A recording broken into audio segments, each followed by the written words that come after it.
Good afternoon, everyone. Again, this is Richard Fetchick with Appalachia Regional Planning Council. Thank you so much for calling in today. This is a Northwest Florida Forward Quality of Place Council webinar, and we are continuing our focus on learning and capacity building. Today, it's short and sweet. We're going to have the pleasure of hearing from Dominick Ard'is, who is an all-around entrepreneurship all-star. And of course, we'll also touch bases just briefly about Quality of Place Council stuff and Northwest Florida Forward. There's a save the date coming up for early March. So hope everyone can join us there, and I'll forward that out afterward. So without further ado, I am thrilled to move into our main feature, which is, of course, placemaking as it relates to economic development. This episode's theme is the ACT House and related corridor planning that's gone on, and it is being spearheaded by Mr. Dominick Ard'is. He has worn a plethora of hats and is extremely talented. He holds a master's degree in urban planning from Florida State University. He has started startups and helped many, many more. He consulted for Booz Allen Hamilton. He's UI UX certified. Was the community programs director at the Domi Business Incubator here in Tallahassee. And now he has sprung into full advisory and action services for all kinds of local governments and beyond. He's a planner and a doer, which is that rare combination that brought the ACT House to life. So with that, I'm going to go ahead and change the screen over to Dominick, and the floor is yours, sir. Richard, you're too kind. Thank you so much. It's definitely exciting to be here with you guys, and I'm excited to talk to the Northwest Florida Council. So really looking forward to it. Roughly about how many people do we have on the phone right now? Just trying to see what type of conversation we can have, and right time for Q&A at the end. About 10. That's what I'm seeing. Okay, beautiful. So good. We can have an intimate conversation, which I think will bring forth greater insights for a lot of people around. So that should be cool. Can you guys see my screen right now? I can, yes. Okay. Awesome. Great. So as Richard said, that, spent a lot of time and a lot of background in a lot of different areas. Very thankful for it. Studied urban and regional planning and international affairs at Joint Masters at Florida State. But while there, kind of stuck around these three areas on the urban planning side, around economic development and technology and citizen engagement. And so being that I really focused in those areas, and I had a lot of ideas and some earlier experiences in entrepreneurship, I really focused my time and my efforts just around exploring those ideas. Richard said something about planning and doing, and I remember being in my planning theory and practice class in grad school. I think this was roughly around 2010, but we talked about linking knowledge to action. And that one quote, I don't know who's actually from, has stuck with me over the years, but I found a lot of amazing work and effort in keeping that quote in front of me. So it was real good. But what I'll do is I'll kind of go through our presentation here, and from that, what we can do is just really get into a little Q&A. Some of my timeline is a little off here, so as you can see at the bottom left, it says, don't hold me to this roadmap, I can tend to deviate. So in that effect, we'll have some fun and just kind of keep the conversation going. But I want to tell you guys a little bit about our history at ACT House and what it is. And as I was kind of coming at the tail end of my first tech startup, which was really around GovTech, we were focusing on really exploring how to make our cities more open and accessible to everyday people. And we focused around 4 critical areas. Those areas were government, transportation, community, so parks and recreation, but then also our local businesses. And how do we actually create this all-inclusive city application that allows us to do those things? What was interesting as we continued to go down that road, we actually ran into a huge hurdle, which was one, we were young, and municipal governments weren't necessarily too apt to dealing with a young company at the time. And 2, we weren't necessarily VC funded. And so that was another hurdle, right? When you have a level of an angel investment or venture capital investment, it really allows for people to necessarily trust you a little bit faster, mainly because they see that individuals with a decent level of capital who have a good portfolio investing in companies have invested in you as well.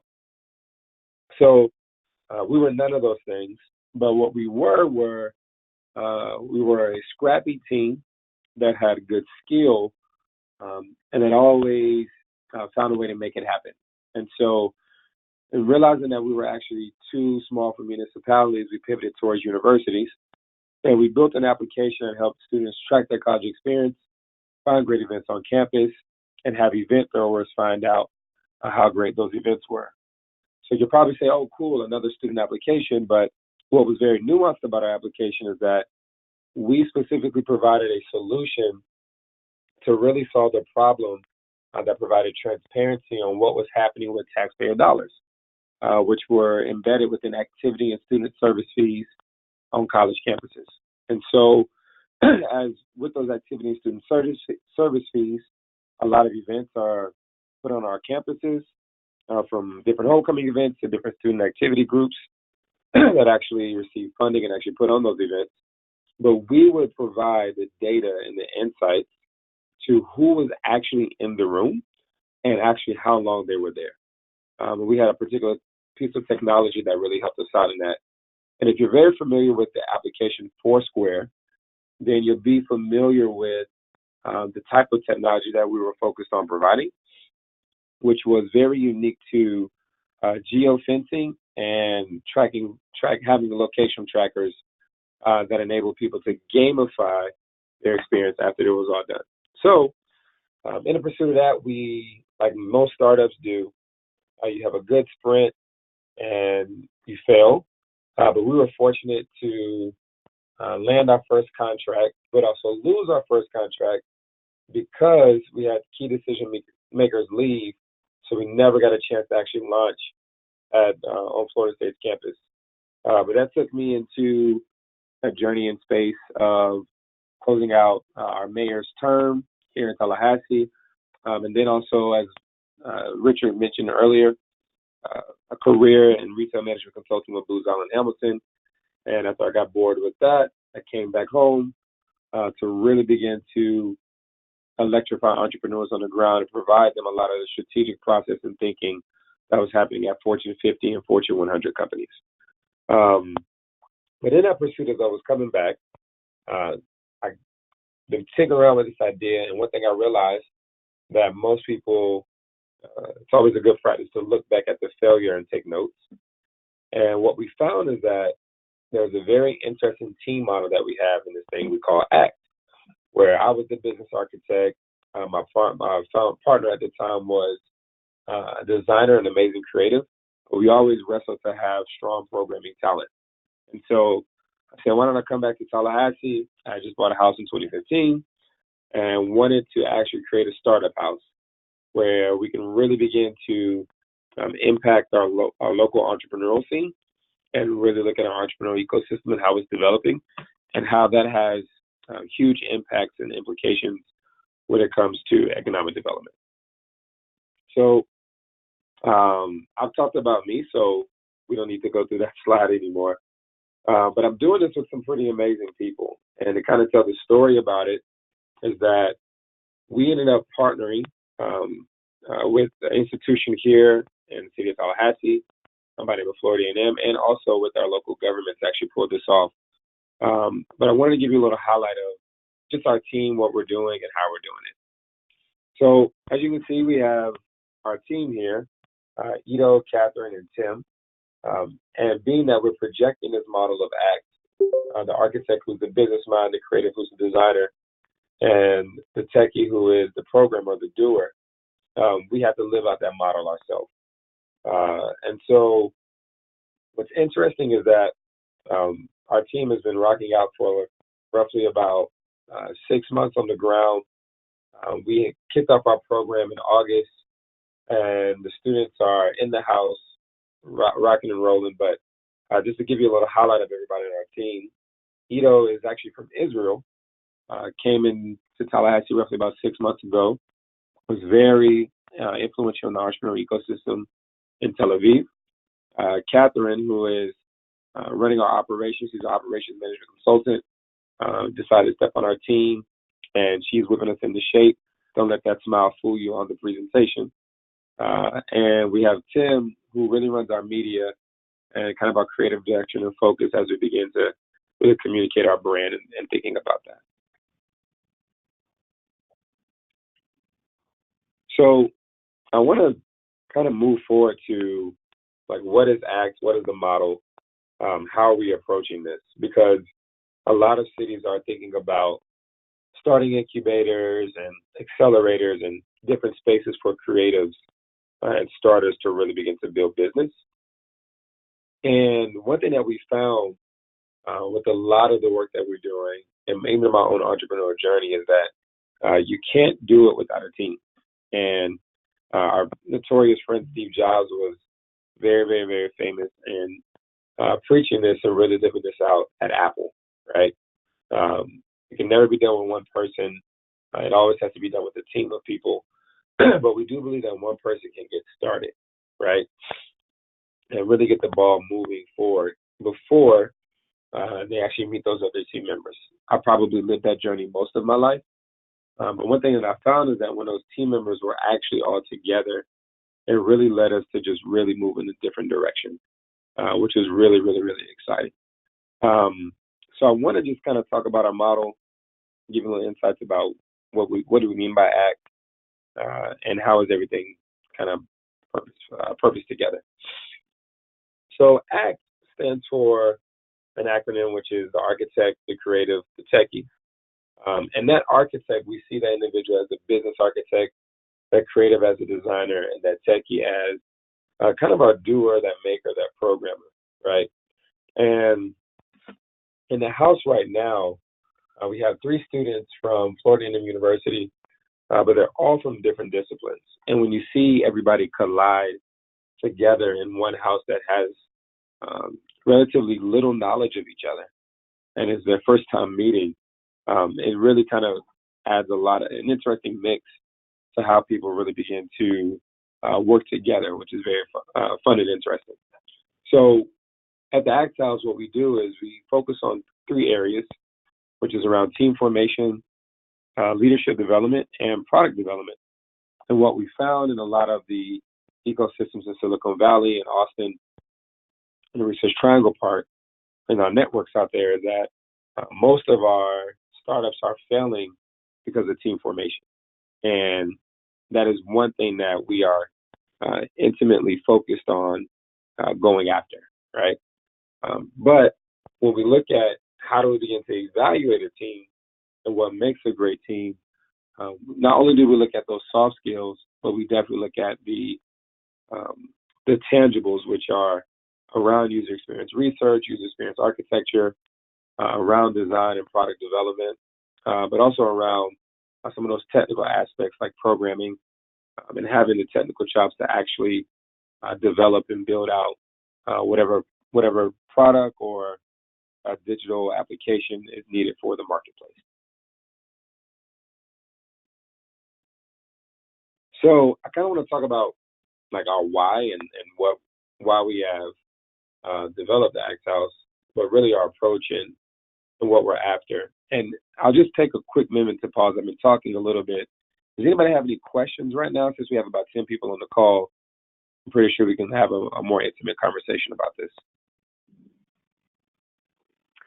Hey, Dominic, this is Richard. It sounds great so far. I don't have any questions from the chat side, but if anyone wants to unmute and add to the dialogue, they're more than welcome.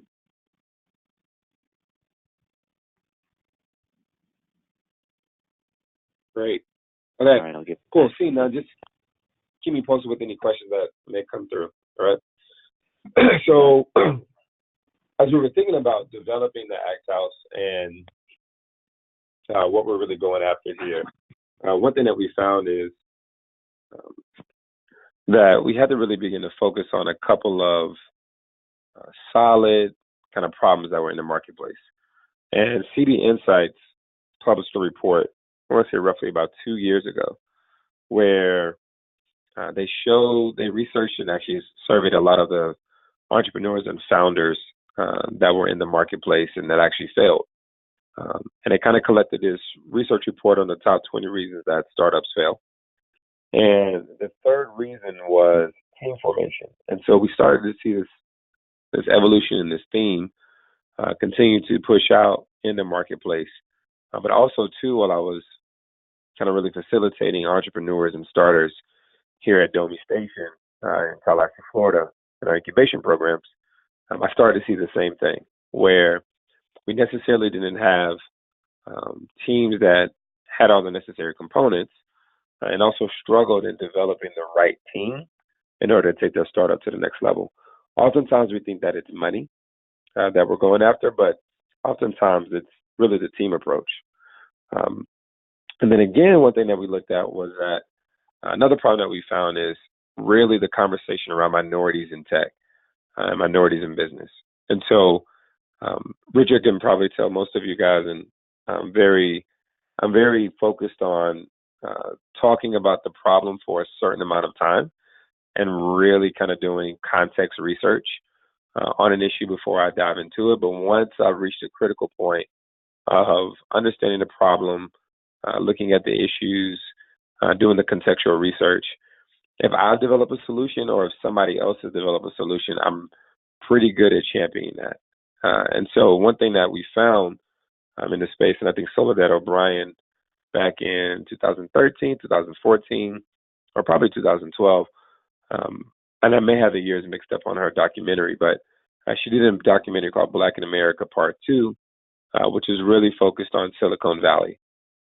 And so what it did was it highlighted a lot of the disappointing numbers around Hispanics and African Americans in tech, and that conversation has continued to progress. While we've seen a lot of increase amongst women in tech, which has been phenomenal, we necessarily haven't seen the great double-digit growth that we've seen when it comes to African Americans and Hispanics in tech. And so what we wanted to do was really begin to change and focus on how do we begin to address this problem within a local context and really create a model that can really begin to scale. And so as we think about what we're doing and how we're doing it, we really want to begin to change that number of the 5.1% minority tech executives, not necessarily minorities in tech, but the ones that are executives. And we've kind of narrowed down on that specific detail, mainly because one of two things. A lot of the work and a lot of the training that we're doing in the Act House is really preparing students to have an entrepreneurial mindset. And so that means that they can either go with the entrepreneurship route or the entrepreneurship route.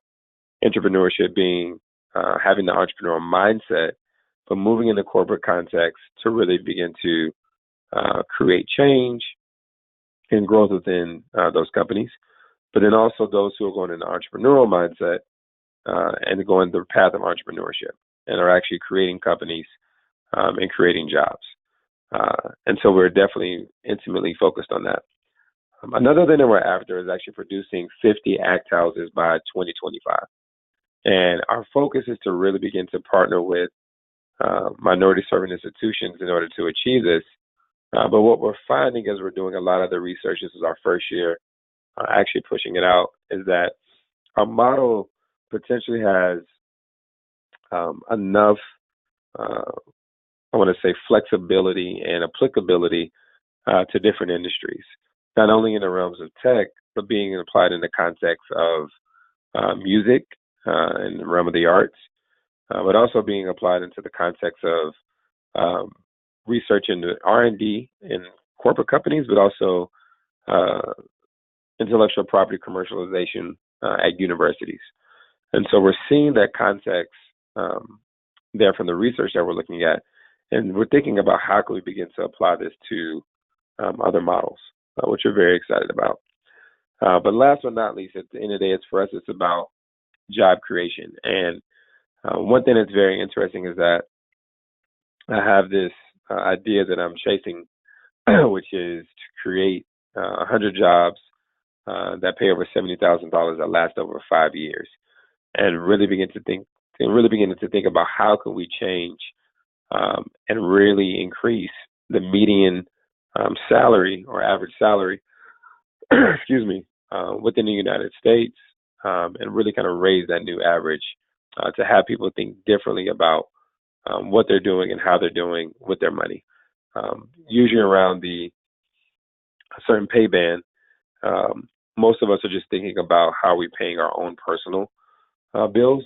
But the idea is how can we begin to take those individuals who have hearts for their community and empower them with more resources so they can make investments back into their community, which is something we're very excited about. So another part of our approach as far as how do we get there is by looking at three elements, right? Our venture partners, our institutional partners, and our program partners. And so as we've launched our ACT House in August of 2017 here in Tallahassee, we had the ribbon cut in September 7th on Florida A&M's campus. It was an amazing event. Our mayor came out. Our president Larry Robinson, who was interim president then, but is now president over Florida A&M University, is now partnered with us as well. It's a very, very, very exciting thing to see. It was a very, very exciting moment. But what we found is, in order to really begin to reach that number of 50 ACT houses in the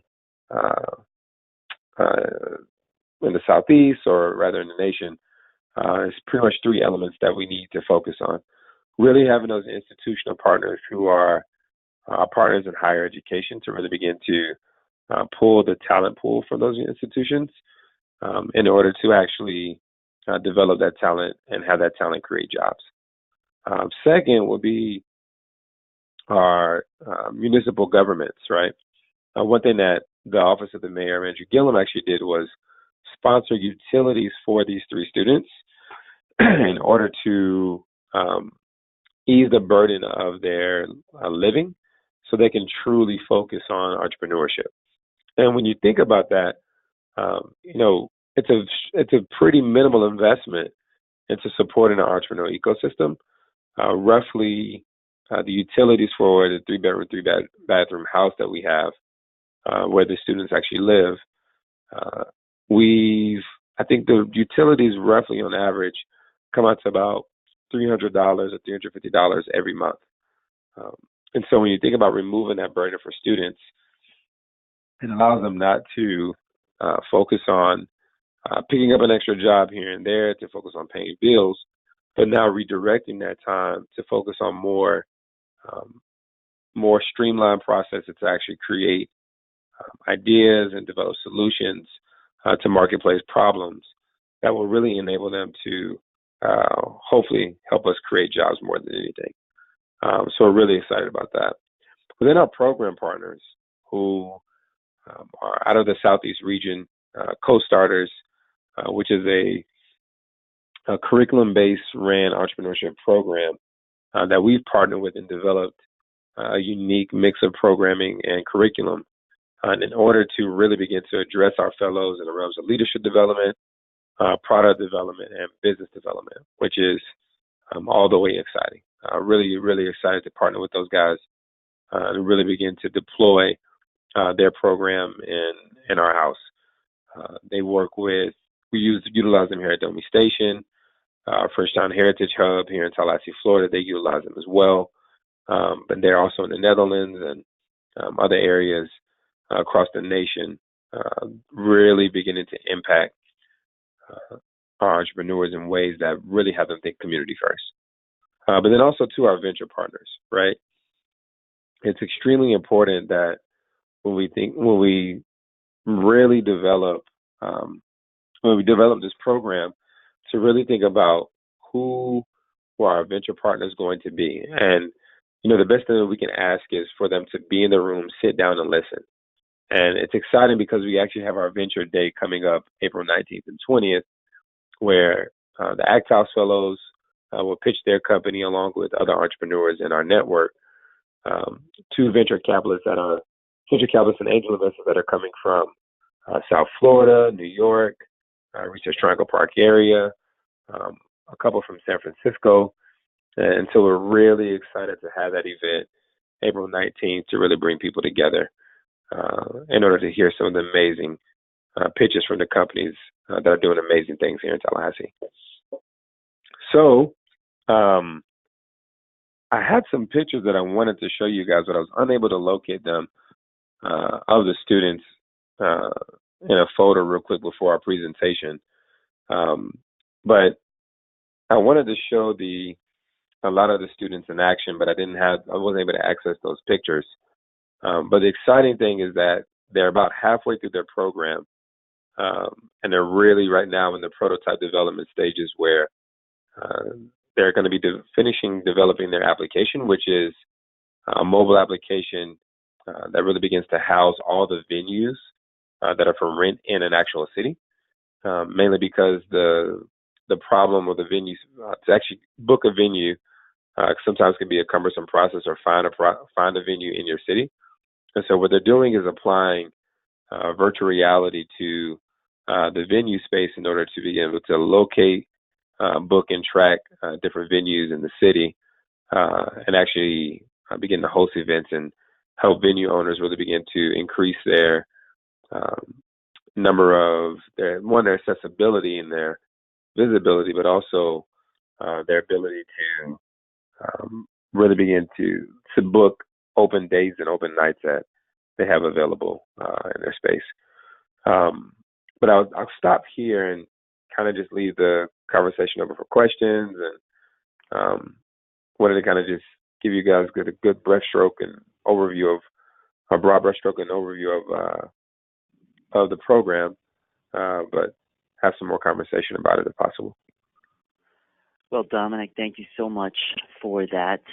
It's really super enlightening. I can say that this has definitely shed new understanding on the whole project, and it's really blown my mind afresh just about the entire undertaking. One thing I'll say is I think something that could be really appealing to our quality of place council members, place builders, and those who are excited about kind of this next wave of city development is Act House is literally physical. I mean, I think that's something to kind of hammer home. It's a space. It's, if I understand you completely right, it's full living space that's designed and built to help foster creativity inside and out. Yes, it's available, and at one and the same time, those renderings are so great, right? Because it shows kind of almost like a dry erase board on the wall, and all these spaces wherein people can come together and just create. So I see we've got more coming there. But one thing I was going to ask is, the other side of that is it seems extremely innovative. This is a word that we toss around ad nauseum, but I wanted to ask, did this model for bringing together the architect, the creative, and the techie, finding real estate opportunities in your city, and basically, making residential into this kind of new productive quasi-business type or quasi-commercial, does it have any precedence anywhere else in the country?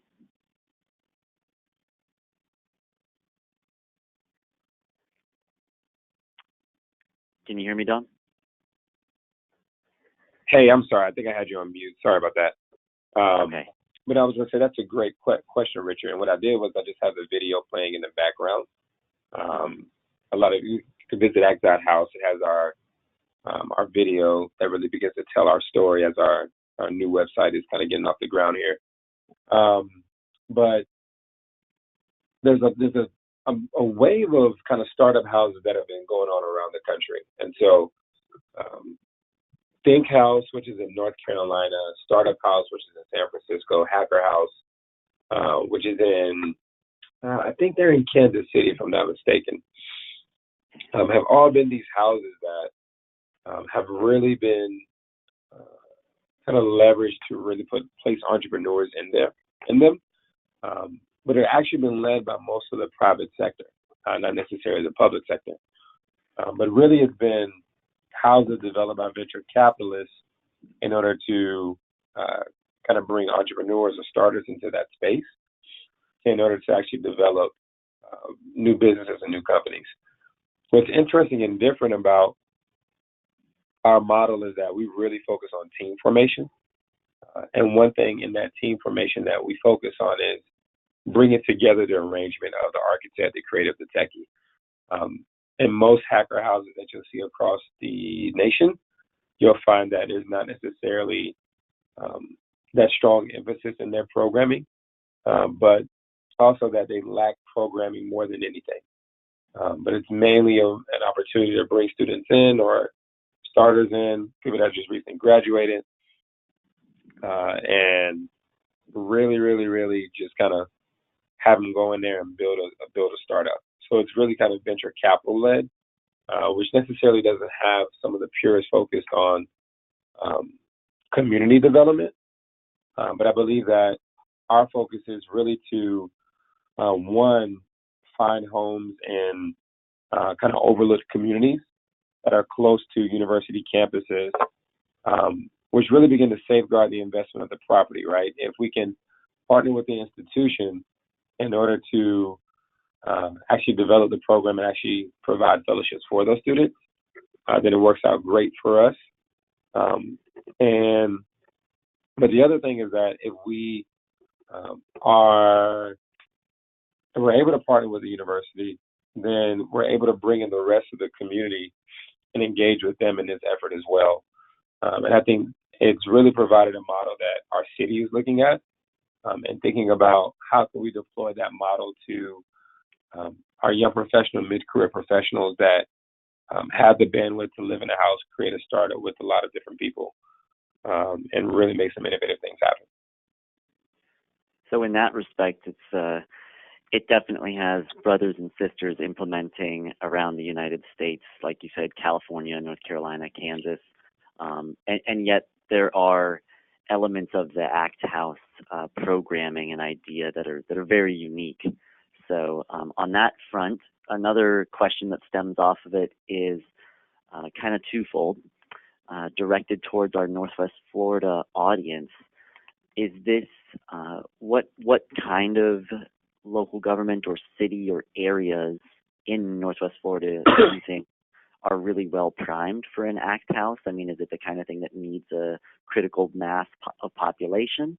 And then by that same token, through that institutional partner, does it always need to be student-focused, student-centric, or could it look to other members of the community who are architects, creatives, and techies? Yeah. I think it really just depends on and it's a great question. In our first year doing it, there's so much that we are evaluating. There's so much that we are examining, right? And thinking about what is the right, what is the right sex of the city that needs to be, fashioned in order to really begin to breathe an Act House into that community. But one thing that we have found is in the community that we have our Act House is that, it doesn't necessarily need to be in a community that's has a lot of people in it. But one thing that we found is that, if it's in a very unique or hip area of town, that really makes a difference. When it comes to general populations, I think as long as that city has an institution of higher education, it just makes it tenfold, 10 times or 100 times easier to really begin to source the talent. Usually many people, when they are in their late 20s or early 30s, they are already kind of progressing in their career. They are not necessarily willing to take that risk for a full out year and focus on a startup. However, it doesn't mean that they can't make that shift, but in order to sustain a program of this magnitude, it's definitely important that when we're looking at Northwest Florida, that we're looking at cities that have kind of robust institutions with great track records, right? That can really begin to produce and develop that talent, because having the institutional partner really makes sense, because when you begin to bring students into this environment and their excitement and their energy for it is completely different. They're like a sponge, and they really begin to bring it into the fold. Now, when it comes to local municipalities and on the city planning level, I think it's definitely important to think about the right mix of incentives, right? And I think we're really coming to understand what that looks like, Richard. And I think for us at Act House, we're 501c3. One of the key things that we look at is how can we partner with a progressively minded municipality that thinks about making economically efficient and common sense kind of investments into the entrepreneurial ecosystem, right? And when you think about utilities, you're really taking out, a line item, a bill line item in an entrepreneur's daily or monthly kind of rhythm that they have to look at paying, right? And so when you can remove that barrier and kind of really free up finances, it changes the game. I'll give you one example of this, and that we've seen real time, is that removing the barrier of housing and also utilities enabled our techie, who's a programmer, to actually invest in a new laptop for himself, which was really needed, right? But when you're thinking about investing in a laptop that's going to be able to do the level of computing that he would need in order to go to the next level, then he's going to have to make a $1,500, $2,000 investment, right? For that same money that he received for college, to actually pay for housing and also, everyday expenses, he now can redirect those resources to make an investment in his startup. So we're seeing those types of examples there. Those are all great points. I think that in a lot of respects, the Act House model is well honed, and so student focus is important. I see how y'all got there. And yet there's a lot of potential. There's a lot of fertile talent in the Northwest Florida region across Pensacola, Panama City, Northwest Florida State College, University of West Florida, for replications of this. And you noted municipal involvement. However, I think Tallahassee having the city enterprise for utilities could be different than, say, some of our other areas wherein a large utility player could view this as a really strong ROI, philanthropic entrepreneurship and plan-making activity. So I haven't seen another question come in, but Dominick, do you have your contact info? You got to throw that up there for us. Yeah, absolutely. It's right on that thank you page. Let me try to illuminate that a little bit more, but it's Dom at Act House. Sorry, guys, it's so small, but I can kind of blow it up here a little bit. There we go. Boom. Perfect. Okay, well, we will have this on recording and to pass it to as many other folks as we can, and our CRAs and Main Streets and other city workers across Northwest Florida should be checking this out because I see it as extremely innovative in a time when the word innovative has become kind of its own cliche. So thank you so much, Dominick. I appreciate it, Richard. And what I'll do is I'll go ahead and add those pictures to it and save it in PDF, and you can send it out to the people that are on the phone as well. Great. Yes, we will. We'll be attaching that to our main quality of place mail out, so that'll touch a lot of people as well. And again, thank you so much, Dominick. This is great. Everyone, send him your questions. Get in touch. This is special stuff. So I have switched it back over to me, and I'll go ahead and round off our webinar. I think we're coming in right at time. This is great. Let's see, moving forward from the ACT House, Council updates and info. This is just a very quick FYI. I mentioned it at the beginning. Northwest Florida Forward, our whole parent organization, are having an event, the first Forward anniversary. It's going to be March 2nd, so coming up very soon at the Niceville Northwest Florida State College campus. It's 10:30 a.m. Central Time with lunch, and as you can see, there's a well-stocked speaking base for the event. Dr. Harper, many of us know, is one of our most celebrated economists and will provide more economic snapshots of our region. And then Alan Bentz as well will be maybe speaking a bit about Session and Triumph Gulf Coast and all those other points of interest. You can see the RSVP link here, and if you need me to send it out to you, please let me know, and I will do just that. But yeah, March 2nd, save the date. And so following the ACT House, I don't have much else to add there. I think we should let that set, but if any of our other webinar attendees want to fill in just about quality of place stuff going on in your neck of the woods, please chime in. Give a short moment here.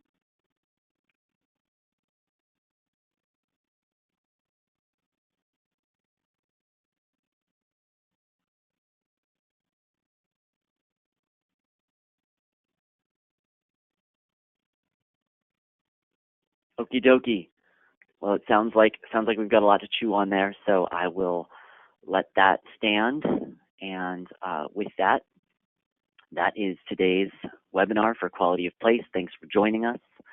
We are committed to seeing the region grow through creative placemaking, and I think that entrepreneurship has a lot of intersectionality with that. So give me a call if you need any further info, and we'll be getting this recording out to everyone. And again, one last time, thank you so much to Dominick, Ard'is, and ACT House for presenting today. All right, everyone, that wraps it up. Have a great afternoon, and we'll talk to you soon. All right, thanks, Richard. All right, everybody. Thank you so much. Thanks, Dom.